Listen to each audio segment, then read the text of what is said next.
जानते हैं कैसे बनता है राज कचौरी। तो सबसे पहले हम मैदे और सूजी से बनी हुई कचौरी लेंगे, थोड़ा सा तोड़ेंगे हम उसके ऊपर ताकि मसाला फील कर सके, और उसके अंदर डालेंगे हम मसाला, स्प्राउट, छोले, बॉईल किया हुआ आलू, मूंग दाल से बनी हुई बड़े, और उसके ऊपर से थोड़ा सा डालेंगे चाट मसाला और मीठी चटनी और तीखी चटनी थोड़ा थोड़ा।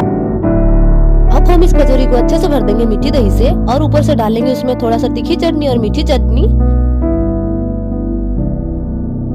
अब हम डालेंगे इसके ऊपर plain salted Agra sev. Garnishing के लिए डालेंगे हम ऊपर से थोड़ा सा बीटरूट, अनार के दाने और थोड़े से धनिया के पत्ते। तो लीजिए रेडी हमारा राज कचौरी।